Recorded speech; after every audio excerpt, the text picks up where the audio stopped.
بسم اللہ الرحمن الرحیم۔ جب میں صبح ہوٹل پر کام کرنے کے لیے جانے لگا تو اماں کی آواز نے میرے قدم روک لیے۔ بیٹا ذرا یہاں آؤ، اماں نے نحیف اور کمزور لہجے میں کہا۔ میں تھوڑا جھنجھلا کر ان کے پاس گیا۔ اماں کی آنکھوں میں وہی مان اور دکھ کا امتزاج تھا جو کئی دن سے دیکھ رہا تھا۔ دیکھو بیٹا، شام کو میرے لیے دوائیں لے آنا، میری ساری دوائیں ختم ہو گئی ہیں۔ اگر میں وقت پر دوائیں نہ کھاؤں تو میری طبیعت اور بگڑ جائے گی۔ کل رات میں نے پوری رات کھانستے ہوئے گزاری ہے، ایک پل کے لیے بھی سکون کا سانس نہیں لیا۔ ان کے بات کرتے کرتے پھر سے کھانسی کا دورہ پڑ گیا تھا۔ ان کا یہ حال دیکھ کر میرے دل میں گہری کوفت اٹھنے لگی۔ یہ بیزاری ایسی تھی جیسے کسی نے میری ساری توانائی چھین لی ہو۔ میں نے ان کی بات سنی، لیکن دل ہی دل میں بے حد جھنجھلاہٹ محسوس کی۔ میرا دل چاہا کہ چیخ کر کہوں، یہ سب کچھ مجھ اکیلے پر کیوں ڈال دیا گیا ہے، لیکن الفاظ میرے لبوں سے نہیں نکلے۔ میرا تو جیون ایک مشقت بن کر رہ گیا تھا۔ بڑے بھائی اور بہنیں اپنے اپنے گھروں میں خوش و خرم زندگی گزار رہے تھے، اور میں اس چھوٹے سے ابا جی کے بنائے ہوئے پرانے مکان میں اماں کی بیماری کو جھیل رہا تھا۔ نہ میرے دن کے کام ختم ہوتے تھے، نہ رات کو سکون ملتا۔ صبح سے لے کے شام تک ہوٹل میں کام کرتا، لوگوں کی چائے اور کھانے کے آرڈر سنبھالتا۔ جب شام کو گھر آتا تو کھانا بھی مجھے خود بنانا پڑتا۔ یہ سوچتے ہی میرا دل مزید بھاری ہو جاتا۔ اماں تو بستر پر ہی محدود ہو چکی تھی، ان سے گھر کا کوئی کام نہیں ہوتا تھا، اور یوں برتن دھونا، صفائی کرنا، کپڑے دھونا سب میرے ذمہ تھا۔ کبھی کبھار جب میری کوئی بہن 2 دن کے لیے رہنے آتی تو وہ گھر کو شیشے کی طرح چمکا دیتی۔ وہ برتن دھوتی، کپڑے دھوتی، چند دن کا کھانا بھی بنا کر رکھ دیتی۔ ان دنوں میں گھر کا کھانا کھانے کو ملتا تھا تو مجھے عجیب سا سکون محسوس ہوتا۔ میری خواہشات بھی عجیب تھی۔ میں اکثر سوچتا کاش میری اماں بھی صحت مند ہوتی، وہ میرے ناز اٹھاتی، میری فرمائشیں پوری کرتی۔ لیکن یہ تو خواب جیسی باتیں تھی۔ حقیقت میں چھوٹی عمر میں ہی مجھے کام کی ذمہ داری میں ڈال دیا گیا تھا۔ یہ سب کب اور کیسے ہوا یہ تو مجھے بھی یاد نہیں۔ یادوں کے دھندلے بادلوں میں جھانکتے ہوئے مجھے وہ وقت یاد آیا جب دونوں بہنیں اپنی شادیاں کر کے دوسرے شہروں میں جا بسی۔ تب ہم 3 لوگ اس گھر میں رہ گئے تھے، میں، اماں اور بڑا بھائی۔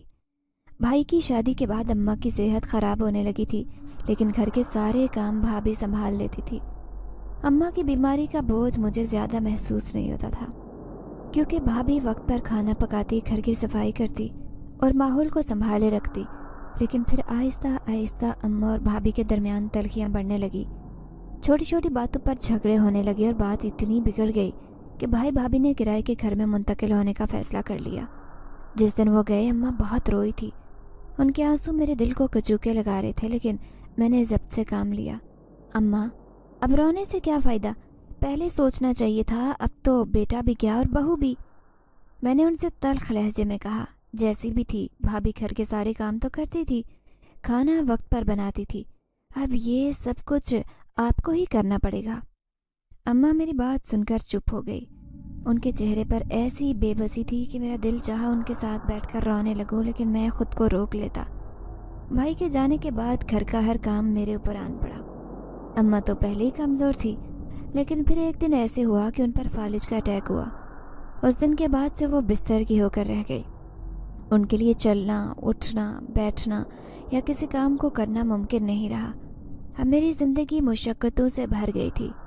میں خود کو دن رات کام میں مصروف رکھتا، لیکن دل میں خالی پن محسوس کرتا تھا۔ میرے اندر ایک عجیب سی خواہش جنم لیتی، کاش کوئی ہوتا جو میرا سہارا بنتا، لیکن حقیقت یہ تھی کہ میں اس بوجھ تلے اکیلا ہی دب رہا تھا۔ مجھے اپنے بہن بھائیوں پر اکثر بے حد غصہ آتا۔ ان کی بے حسی اور خود غرضی میرے دل کو چیر کر رکھ دیتی۔ انہیں نہ ماں کی بیماری کا احساس تھا، نہ اکلوتے بھائی کی ذمہ داریوں کا۔ وہ سب اپنی زندگیوں میں مگن تھے، جیسے اس گھر میں اس کے مسائل سے ان کا کوئی تعلق ہی نہیں تھا۔ رفتہ رفتہ ان کی بے اعتنائی نے مجھے سب لوگوں سے کٹ کر رہنے پر مجبور کر دیا تھا۔ زندگی مجھے دن بدن تنہا اور بے بس محسوس ہونے لگی۔ چھوٹی سی عمر میں ہی میرے بڑے بھائی نے مجھے ہوٹل کے کام پر لگا دیا۔ ان کے خیال میں پڑھائی میں اچھا نہیں تھا اور کسی ہنر سیکھنے کے لیے بھی تیار نہیں تھا۔ انہیں لگا کہ بیکار بیٹھنے سے بہتر ہے کہ میں کوئی کام کروں تاکہ گھر میں کچھ آمدنی ہو سکے۔ ابتدا مجھے یہ کام بہت برا لگتا تھا، لیکن وقت کے ساتھ ساتھ میں نے خود کو حالات کے مطابق ڈھال لیا۔ میری محنت رنگ لائی اور ہوٹل کے مالک مجھ سے بہت خوش تھے۔ انہوں نے نہ صرف میری تنخواہ بڑھائی بلکہ اکثر میرے کام کی تعریف بھی کرتے۔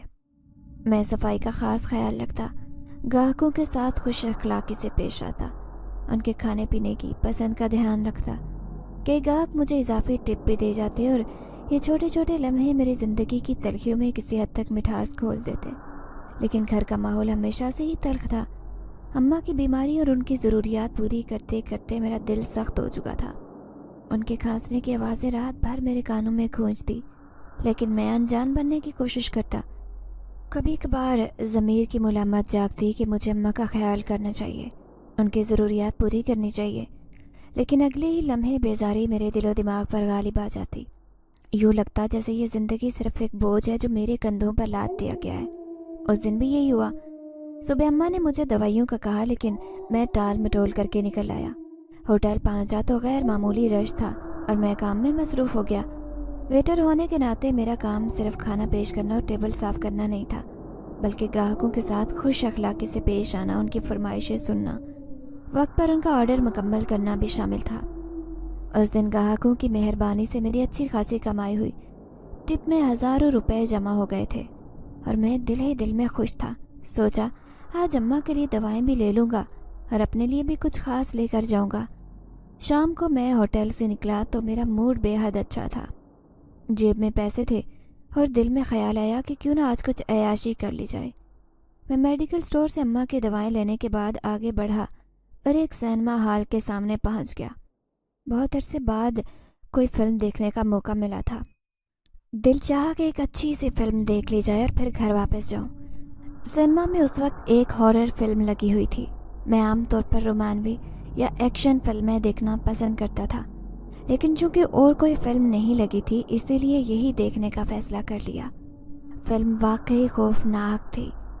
ہر منظر نے میرے دل میں سنسنی اور دہشت بھر دی تھی۔ ہال میں مکمل خاموشی تھی اور سب لوگ فلم کے خوفناک مناظر میں کھوئے ہوئے تھے۔ جب فلم ختم ہوئی اور میں باہر نکلا تو ذہن پر ان خوفناک مناظر کا گہرا اثر ہوا تھا۔ وقت دیکھا تو رات کے 12 بج چکے تھے۔ میں عام طور پر اتنی دیر تک گھر سے باہر نہیں رہتا تھا اور آج پہلی بار اکیلا رات گئے گھر جا رہا تھا۔ گھر کی طرف جاتے ہوئے سڑک پر مکمل اندھیرا تھا۔ راستے میں ایک سنسان جھاڑیوں کے قریب سے گزرتے ہوئے مجھے عجیب سی سرسراہٹ محسوس ہوئی۔ پہلے تو میں نے اسے نظر انداز کر دیا اور آگے بڑھنے لگا، لیکن پھر میرے کانوں میں کسی کی باریک سسکیوں کی آواز آئی۔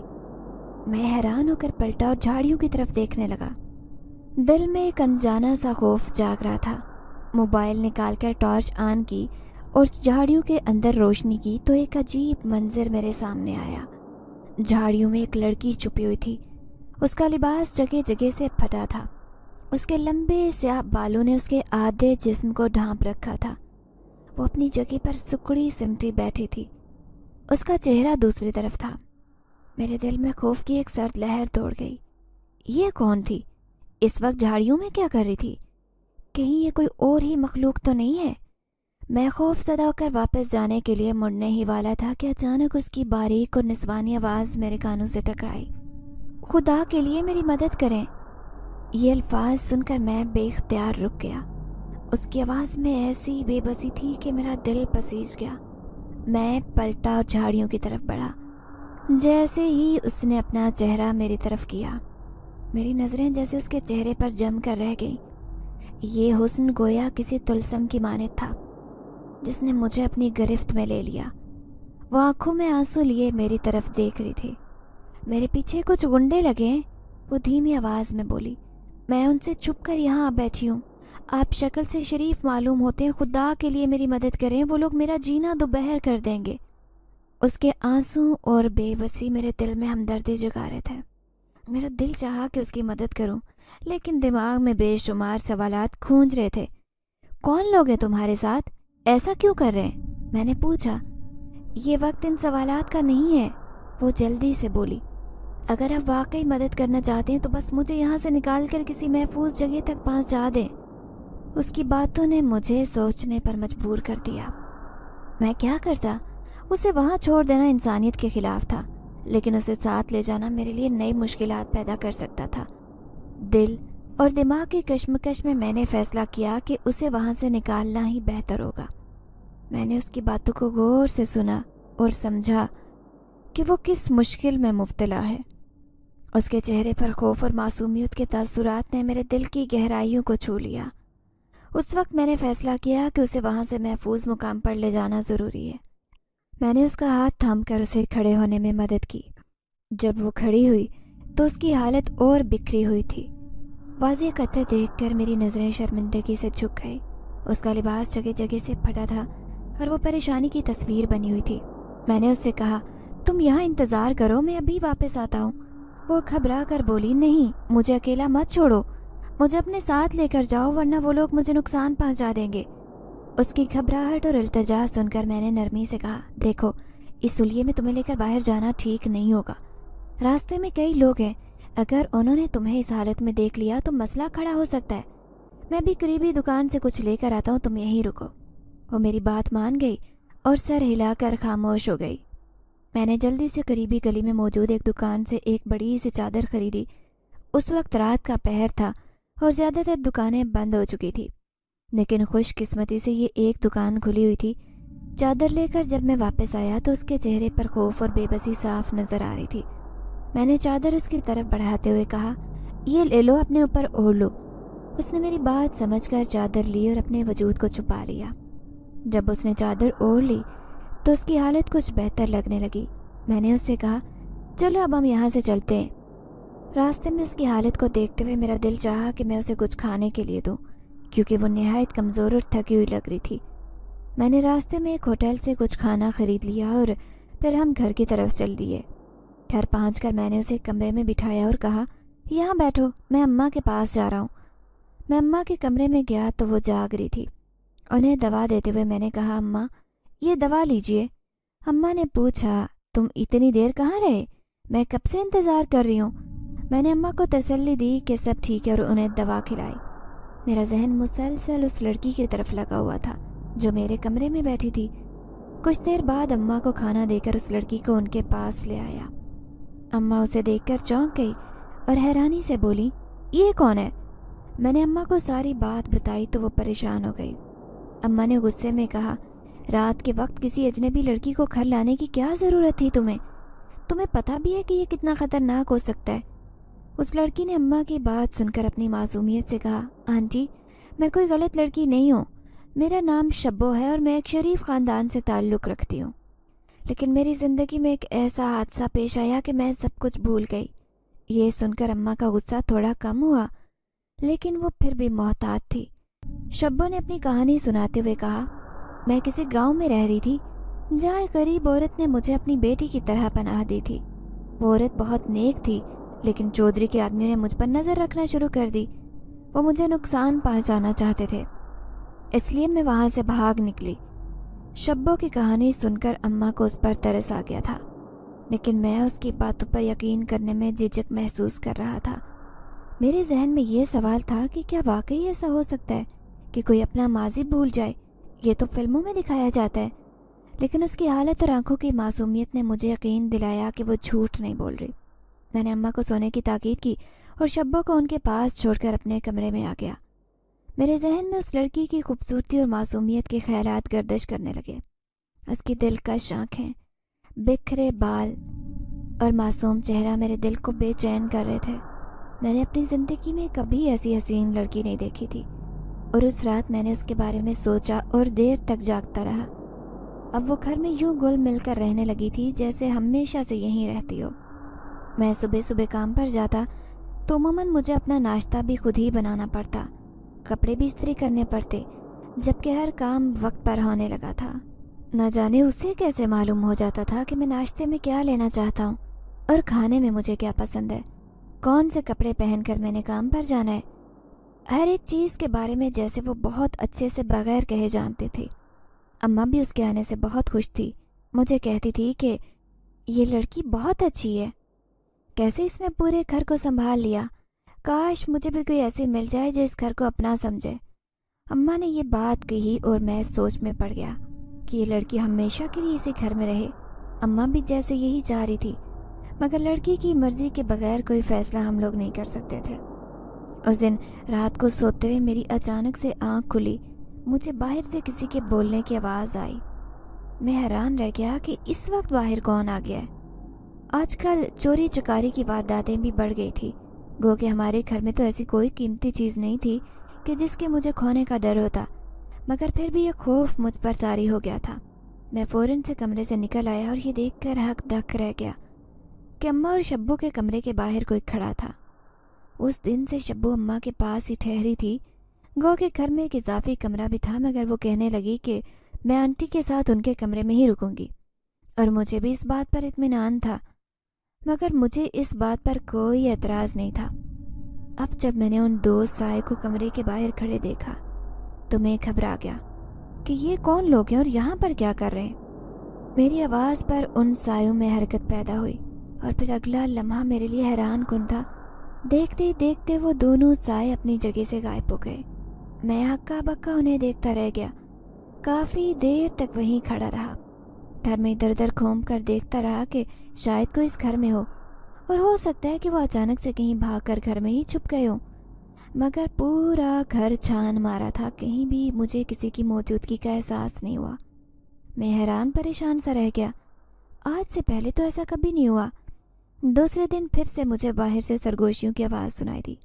آج پھر سے میں حیران پریشان رہ گیا کہ کون لوگ تھے وہ، اور یہ بار بار گھر میں کیوں آ رہے تھے۔ اب کی بار میں دروازہ کھول کر باہر نکل آیا، مگر میں نے اپنے منہ سے کوئی آواز نہیں نکالی، نہ ہی قدموں کی کوئی آواز پیدا ہونے دی تھی۔ میں نے ہاتھ میں موٹا سا ڈنڈا لیا تاکہ وہ مجھ پر حملہ کریں تو اپنی حفاظت کر سکوں۔ آج بھی تعداد میں دو سائے مجھے نظر آ رہے تھے، جبکہ بیرونی روشنی آن تھی، اور اس کی ہلکی ہلکی روشنی میں محسوس ہو رہا تھا کہ وہاں پر دو لوگ کھڑے۔ ابھی میں سوچ ہی رہا تھا کہ برآمدے کی لائٹ پہ جلا دوں جس کی روشنی میں دیکھ سکوں کہ وہ کون ہے، پھر اسی وقت میں نے جلدی سے لائٹ آن کر دی۔ اس کی روشنی میں نے جو منظر دیکھا اپنی جگہ پر سہم آ گیا۔ میں نے دیکھا کہ وہاں پر دو عورتیں تھیں جو کالے برقعے میں ملبوس تھی، چہرے بھی انہوں نے نقاب میں چھپائے تھے، اور حیرت کی بات یہ تھی کہ وہ اگلے ہی لمحے میری آنکھوں کے سامنے سے اوجھل ہو گئی۔ کسی انسان کو یکدم نظر کے سامنے سے غائب ہوتا دیکھنا میری زندگی کا پہلا تجربہ تھا۔ خوف سے میرے منہ سے چیخ نکل گئی۔ میں وہیں پر گر کر بے ہوش ہوا۔ جب میری آنکھ کھلی تو اماں کے کمرے میں تھا۔ اماں میرے پاس بیٹھی تھی اور پلوشا بھی ایک طرف کھڑی تشویش سے مجھے دیکھ رہی تھی۔ مجھے آنکھیں کھولتا دیکھ کر اماں پریشانی سے میرے پاس آئی اور بولی، کیا ہوا تھا تمہیں رات کو؟ تمہاری چیخیں سن کر ہم دونوں کی آنکھیں ہی کھل گئی تھی، اور پھر جب دیکھا تو تم باہر بے ہوش پڑے تھے۔ کیا ہوا؟ سب خیریت تو ہے؟ رات کو تم کمرے سے باہر کیوں نکلے؟ میں پہلے تو دونوں ہاتھوں میں سر تھام کر بیٹھ گیا۔ مجھے سر میں شدید درد کا احساس ہو رہا تھا۔ پہلے تو سوچا کہ اماں کو ساری بات بتا دوں کہ مجھ پر کیا بیتی ہے، مگر پھر یہ سوچ کر خاموش ہو گیا کہ کہیں اماں بلڈ پریشر کی مریض ہیں، اس بات کو سنجیدگی سے نہ لے لیں، اپنی بیماری اور پریشانی میں اضافہ نہ کر لیں۔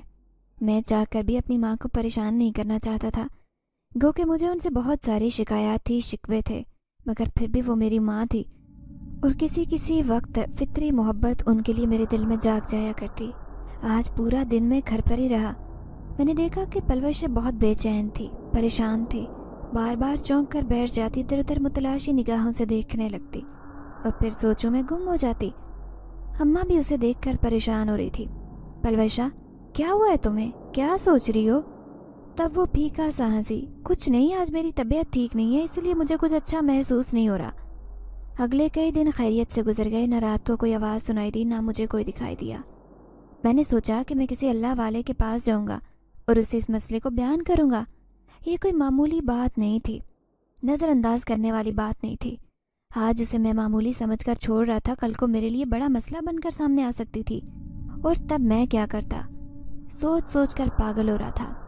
ان دنوں میرے کام میں بھی مصروفیت بڑھ گئی تھی، میری تنخواہ میں بھی اضافہ کر دیا گیا تھا اور ڈیوٹی میں بھی۔ اب ہماری ڈیوٹی ٹائمنگ پہلے جو 6 بجے ختم ہو جاتی تھی، مگر اب رات کو 9 بجے مجھے چھٹی ہوتی، تو پہلے تو مجھے اماں کی وجہ سے پریشانی ہوتی، مگر اب یہ اطمینان تھا کہ ان کے ساتھ پلوشا ہے جو ان کا خیال رکھے گی، اور یہ اماں کی طرف سے مجھے اطمینان تھا۔ دل میں سکون بھی تھا۔ میں یہ چاہتا تھا کہ گھر میں وہ رہے۔ کبھی کبھی میں سوچنے لگتا کہ اگر اس کے گھر والے اسے ڈھونڈتے ہوئے آ گئے اور اسے واپس لے گئے تو تب میں کیا کروں گا؟ مجھے اور اماں کو تو اس کی عادت پڑ گئی ہے۔ آج واپس جاتے ہوئے مجھے بہت دیر ہو گئی تھی کیونکہ آج ہمارے ریسٹورنٹ میں فنکشن تھا۔ پورے 5 سال ہو گئے تھے ہمارے ریسٹورنٹ کو بنے ہوئے۔ اسی خوشی میں آج گرینڈ پارٹی کی گئی تھی۔ یوں میرے ساتھ ساتھ سب ورکرز جب بھی فری ہو کر گھر جانے لگے تو رات کے 12 بج چکے تھے۔ میں تھکا ہارا تھا، بار بار نیند سے آنکھیں بوجھل ہو رہی تھی۔ کچھ دن پہلے میں نے موٹر بائک لی، یوں مجھے آنے جانے میں آسانی ہو گئی اور میں 5 منٹ کے ڈرائیو کے بعد گھر پہنچ گیا تھا۔ میں نے پلوشوں کو منع کر دیا تھا کہ میں رات کو جب بھی گھر آؤں میرے لیے اٹھنے کی تکلیف کرنے کی ضرورت نہیں، میں اپنے لیے کھانا ہوٹل سے ہی کھا کر آتا ہوں۔ اماں اور پلوشوں کو تکلیف سے بچانے کے لیے میں نے گھر کی اضافی چابیاں پاس رکھ لی تھی۔ میں جب بھی آتا کسی کو ڈسٹرب نہیں کرتا تھا۔ میں جب گھر میں داخل ہوا تو مجھے ایک طرف سے باتوں کی آواز سنائی دی۔ تھوڑی دیر بعد خاموشی چھا گئی۔ میں حیرت زدہ تھا۔ میں پورے گھر میں گھوم کر دیکھ چکا تھا مگر کوئی نظر نہیں آیا، جبکہ ابھی گھر میں داخل ہوتے ہی میں نے کسی کی باتوں کی آواز صاف سنی تھی۔ اماں کے کمرے میں آیا تو وہ دونوں اپنی چارپائی پر بے خبر سو رہی تھی۔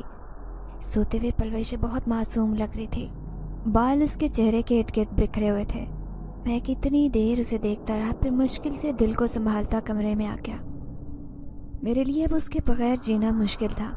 میں چاہتا تھا کہ میں جلد ہی اپنی پسندیدگی کا اظہار کروں اور اس سے شادی کر لوں، اور پھر اس سے اگلے ہی دن میں نے اپنی خواہش کا اظہار پلوشے کے سامنے کیا۔ یہ سن کر وہ شرما گئی، کہنے لگی کہ مجھے اس بات پر کوئی اعتراض نہیں ہے۔ اچھا ہے، مجھے بھی ٹھکانہ مل جائے گا۔ میں تو بھول ہی گئی ہوں کہ میں کون ہوں، کہاں سے آئی ہوں۔ مجھے اپنے بارے میں کچھ یاد نہیں۔ اس کے باوجود بھی آپ مجھے اپنا رہے ہیں، میرے لیے اس سے زیادہ خوش نصیبی کی کیا بات ہو سکتی ہے۔ اماں بھی اس کی رضامندی پا کر خوشی سے کھل اٹھی۔ یہ خبر میرے بہن بھائیوں کو بتا دی گئی۔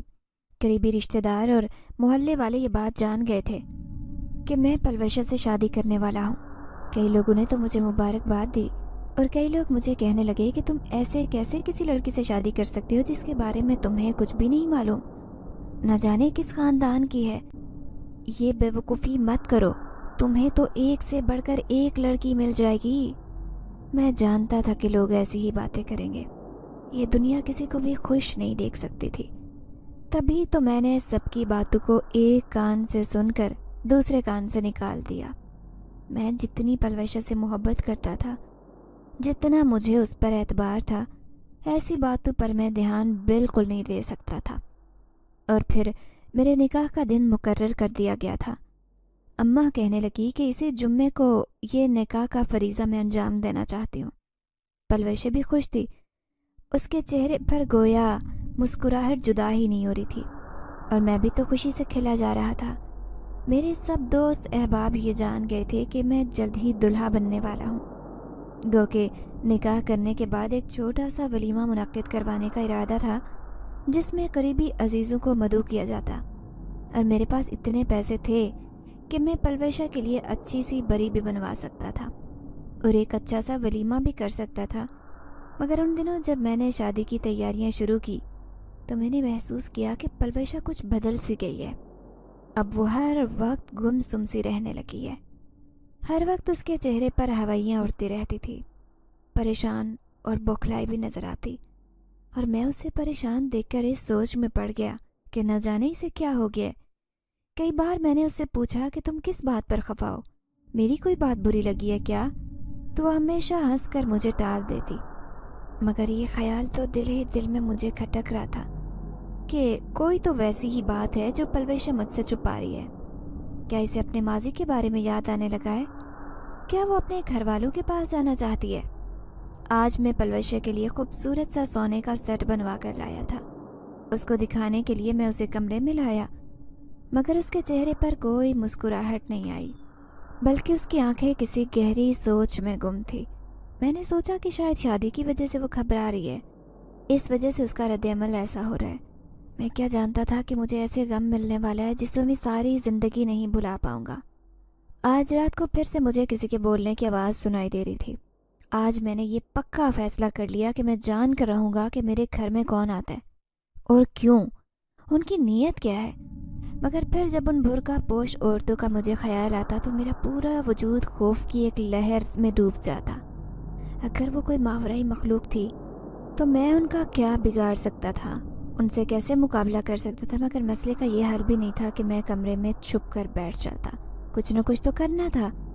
ان سے ہمت کر کے ایک بار تو پوچھنا تھا کہ وہ میرے گھر میں آخر کیوں آئے ہیں، کیا چاہتے ہیں وہ مجھ سے۔ دروازہ کھول کر میں باہر آیا تو آج میں نے ذہن کے بیچوں بیچ 3 سائے کھڑے دیکھے تھے۔ میں بھی وہیں چلا آیا۔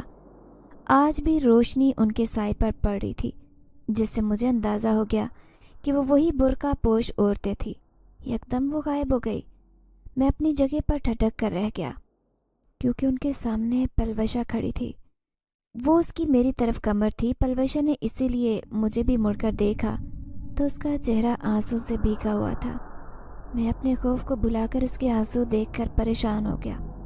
تم رو کیوں رہی ہو؟ سب ٹھیک تو ہے نا؟ انہوں نے تمہیں کوئی نقصان پہنچانے کی کوشش تو نہیں کی؟ میرے ذہن میں جو سب سے پہلا خیال آیا وہ یہی تھا کہ ان عورتوں نے شاید پلوشا کو کچھ کہا ہے، شاید اسے آ کر ڈرایا دھمکایا ہے۔ مگر پلوشا مسلسل روئے جا رہی تھی، کہنے لگی کہ مجھے کسی نے کچھ بھی نہیں کہا۔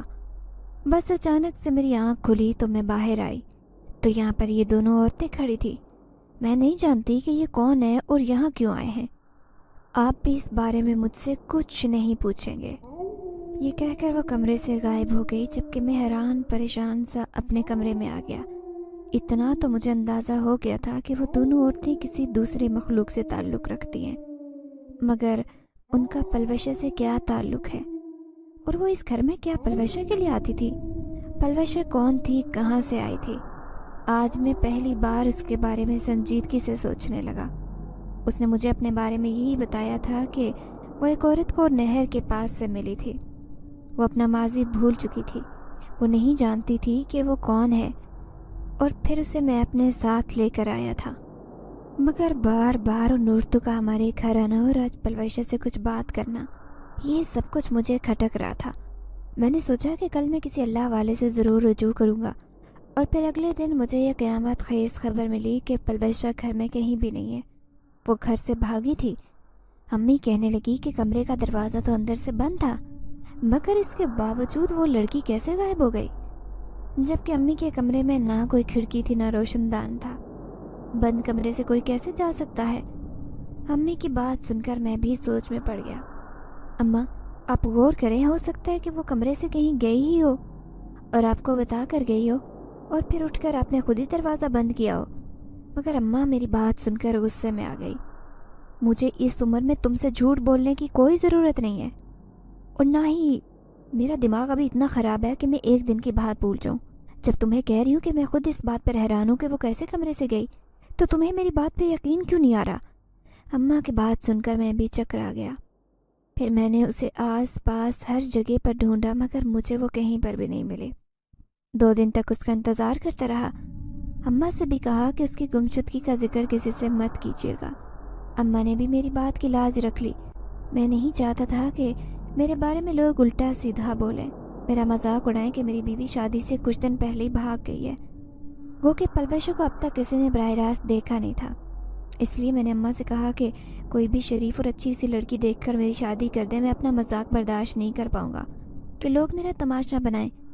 اماں میری بات سمجھ گئی تھی، کہنے لگی کہ آج رضیہ کے گھر جانا، اسے میرا پیغام دینا۔ رضیہ ہمارے گھر سے چند قدم چھوڑ کر ہی رہتی تھی اور رشتے کروانے کا کام کرتی تھی۔ میں اماں کی بات کا مطلب سمجھ گیا، اور پھر کام پر جاتے ہوئے میں نے رضیہ کو اماں کا پیغام دیا۔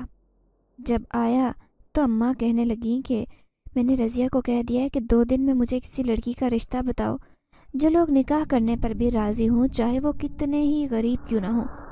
بے شک جہیز نہ دے سکتے ہوں، ہمیں کسی چیز کا لالچ نہیں ہے، کسی چیز کی ضرورت نہیں ہے، بس ہمیں لڑکی درکار ہے۔ مجھے پلوشا نے گہرا صدمہ دیا تھا۔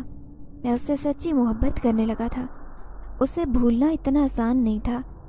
کیا وہ خود گھر سے بھاگی تھی؟ کیا وہ کسی کو پسند کرتی تھی؟ کیا اسے سب کچھ یاد آ گیا تھا؟ اور جو 2 عورتیں تھیں پراسرار، وہ کون تھی؟ کہیں انہوں نے تو نہیں اس کو غائب کیا؟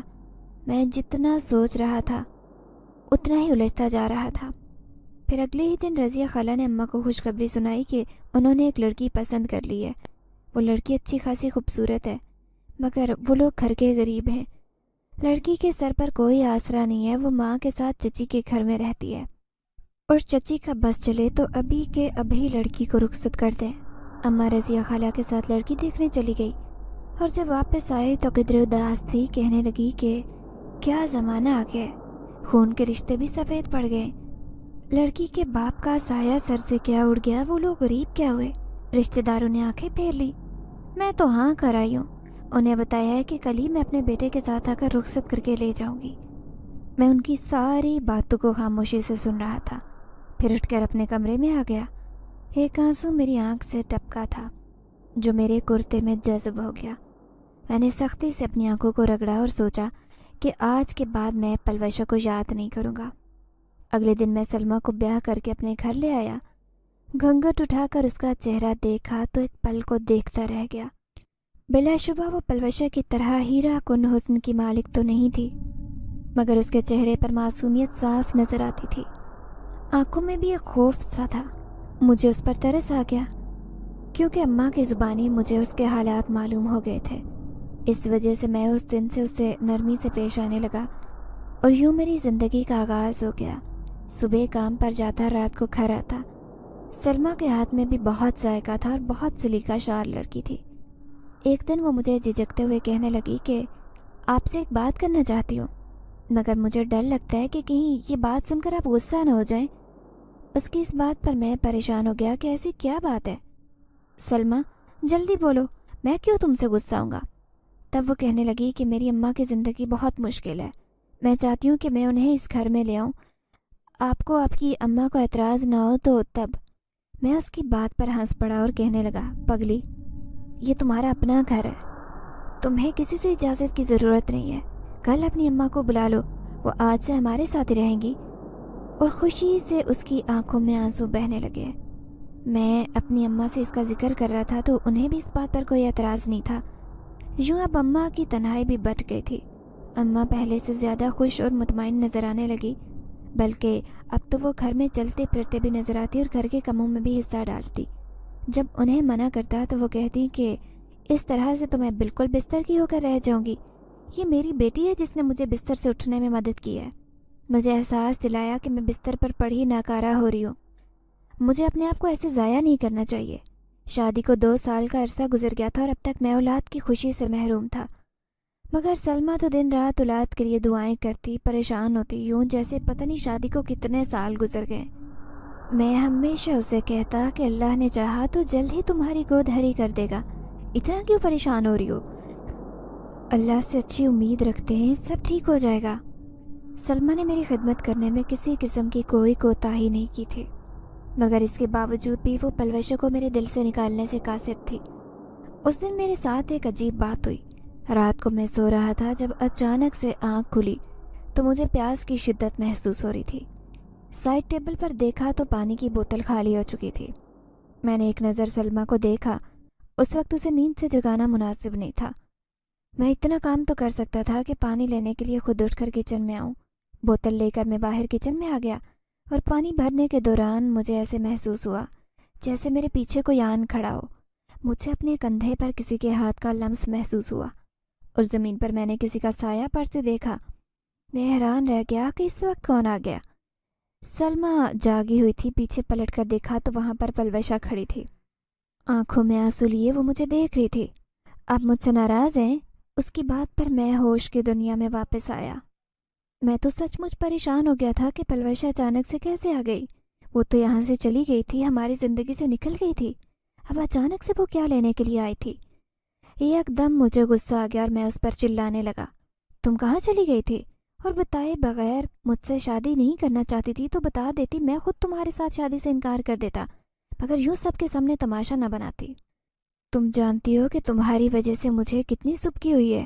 میرا دل بری طرح سے ٹوٹ گیا، مگر وہ خاموشی سے آنسو بہائے جا رہی تھی. اس نے میری کسی بات کا جواب نہیں دیا.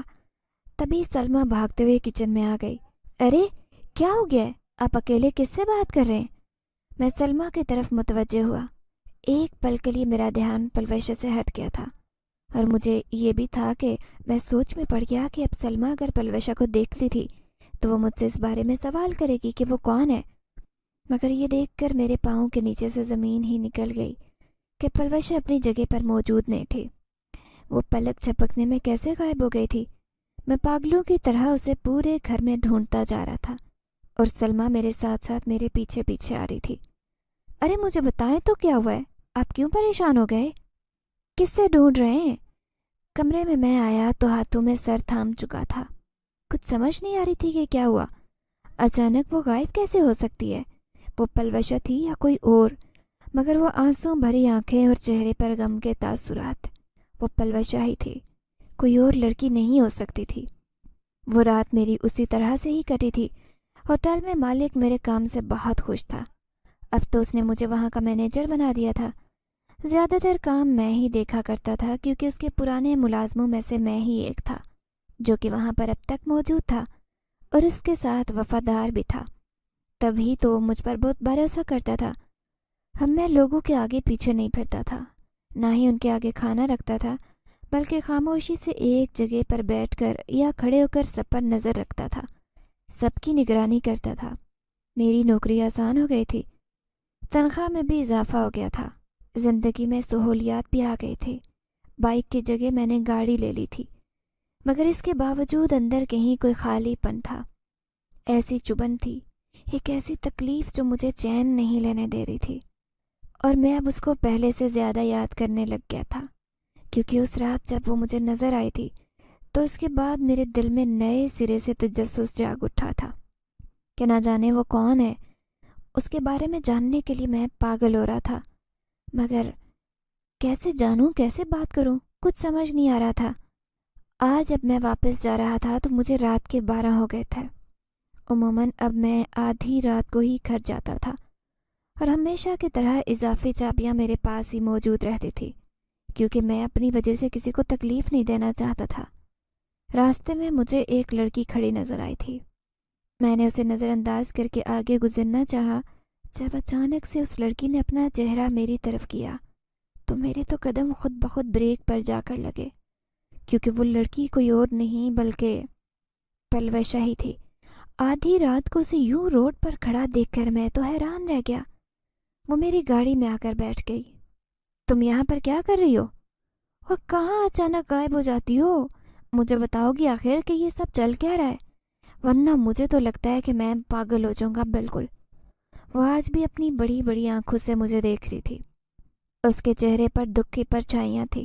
مجھے کہنے لگی کہ میں جانتی ہوں کہ تم مجھ سے خفا ہو، میرے کیے پر ناراض ہو، لیکن اگر تمہیں میرا سچ معلوم ہو جائے تو میری پوری حقیقت میری پتہ چل جائے تمہیں، تو تم مجھ سے ناراض نہیں ہوگے بلکہ تمہیں مجھ پر ترس آ جائے گا۔ اس کی بات پر میں چونکا تھا۔ کیا مطلب؟ تمہیں سب کچھ یاد آ گیا ہے کہ تم کون ہو، کہاں سے آئی ہو؟ وہ روتے ہوئے ہاں میں سر ہلانے لگی۔ تب میں نے پھر گاڑی ایک سائیڈ پر روک دی۔ مجھے بتاؤ کہ تم کون ہو؟ وہ روتے ہوئے کہنے لگی کہ تمہیں اس بات پر یقین نہیں آئے گا، مگر یہ سچ ہے کہ میں انسان نہیں بلکہ ایک جن زادی ہوں۔ اس کی بات پر تو میرا منہ حیرت سے کھلے کا کھلا رہ گیا۔ کیا مطلب جن زادی؟ ایسا کیسے ممکن ہے؟ وہ اپنے ہاتھ کی پشت سے آنسو پونچھتے ہوئے کہنے لگی، یہی سچ ہے جو میں تمہیں بتا رہی ہوں۔ میں انسان نہیں ہوں بلکہ ایک جن زادی ہوں، اور میں راستہ بھٹک کر اس دنیا میں آ گئی تھی کیونکہ میرے ساتھ بہت ظلم ہوا۔ تم نہیں جانتے کہ میرے ساتھ کیا ہوا ہے۔ میرے اپنوں نے مجھے دھوکہ دیا۔ اب میرا سر چکرانے لگ گیا تھا۔ دیکھو پلوشا، جو بات ہے مجھے سچ سچ بتا دو۔ تو وہ کہنے لگی کہ میں شہنشاہ جنات کی بیٹی ہوں، میرا نام زرتاج جنزادی ہے، میں اپنے ماں باپ کی اکلوتی اولاد ہوں۔ میرے ماں باپ نے یہ فیصلہ کیا تھا کہ وہ تخت میرے سر پر سجائیں گے، مجھے اپنی ریاست کی ملکہ بنائیں گے، مگر یہ بات میرے تایا جان کو پسند نہیں آئی تھی۔ ان کا یہی ماننا تھا کہ ان کے بیٹے کے حصے میں وراثت آنی چاہیے، یہ تخت آنا چاہیے اور اسے بادشاہ بنایا جائے۔ انہوں نے اسی لیے میرا رشتہ اپنے بیٹے کے لیے مانگا تھا، جبکہ میرے بابا جان ان کی نیت کچھ اچھے سے جانتے تھے۔ انہوں نے میرا رشتہ دینے سے انکار کر دیا اور تخت کا تاج پہنانے سے بھی صاف منع کر دیا تھا۔ تبھی تو تایا جان نے میرے ماں باپ کے خلاف سازش رچائی، انہیں ختم کر دیا اور پھر مجھ سے بھی سب کچھ چھین لیا۔ وہ مجھے کتنے ٹائم تک زندان میں قید رکھنا چاہتے تھے۔ مجھے یہی کہتے رہے کہ میں ان کے بیٹے سے شادی کر لوں، مگر میں کسی صورت پر بھی تیار نہیں تھی۔ پھر انہوں نے سزا کے طور پر مجھ سے میری ساری طاقتیں چھین لی اور پھر مجھے بھی سزا کے طور پر دنیا میں ہی پھینک دیا تھا۔ اور اس کے بعد جو کچھ ہوا وہ میں آپ کو بتا چکی ہوں۔ جب میں آپ کی دنیا میں آئی تھی تب میری کچھ سہیلیاں ڈھونڈتے ہوئے مجھے یہاں تک آ گئی تھی۔ وہ میری مدد کرنا چاہتی تھی۔ وہ جانتی تھی کہ میرے ساتھ زیادتی ہوئی ہے، مجھے اپنی دنیا میں واپس جانا چاہیے، اپنے تخت کو واپس لینا چاہیے، مگر میں انہیں دیکھ کر ڈر گئی تھی۔ پھر میری ایک سہیلی نے مجھے کچھ ایسا مشروب دیا جس سے میری یادداشت واپس آ گئی۔ مجھے وہ سب کچھ یاد آ گیا کہ میں کون ہوں، اور خدا کی کرنی تایا تائی کو بھی ان کے کیے کی سخت سزا مل گئی تھی۔ وہ اپنے کیے پر بہت شرمندہ تھے۔ میرے قبیلے کے لوگوں کو میری ضرورت تھی کیونکہ وہ لوگ مجھے شدت سے یاد کر رہے تھے۔ میرے تایا سے سلطنت کے انتظامات سنبھالنا مشکل تھا۔ وہ اپنا بیٹا جس کے لیے انہوں نے اپنے سگے بھائی کے ساتھ غداری کی وہی انہیں دغا دے گیا، اور ایک آدم زادی کے عشق میں پاگل ہو کر اس دنیا میں آ گیا تھا اور اب ایک عامل کی قید میں سڑ رہا تھا۔ انہوں نے ان کے کیے کی سزا پا لی تھی۔ مجھ سے انہوں نے معافی مانگی اور مجھے ریاست کی شہزادی کا اعزاز ملا، لیکن میرے دل میں ہمیشہ تمہاری محبت زندہ رہے گی۔ تمہیں کبھی کوئی مصیبت پیش آئے تو تم آنکھیں بند کر کے مجھے یاد کر لینا، میں فوراً چلی آؤں گی اور تمہارے ساتھ وقت گزاروں گی، لیکن یہ یاد رکھنا کہ وہ وقت رات کا ہونا چاہیے کیونکہ میں دن کے وقت نہیں آ سکتی۔ ناظرین، اگر آپ کو آج کی یہ کہانی اچھی لگی ہو تو ویڈیو کو لائک ضرور کریں۔ اگر آپ کو ایسی دہشت ناک دل کو جکڑ دینے والی کہانیاں پسند ہیں تو ایسی ایک کہانی روزانہ سننے کے لیے ہمارے چینل کو سبسکرائب کریں۔ اجازت چاہتے ہیں، اللہ حافظ۔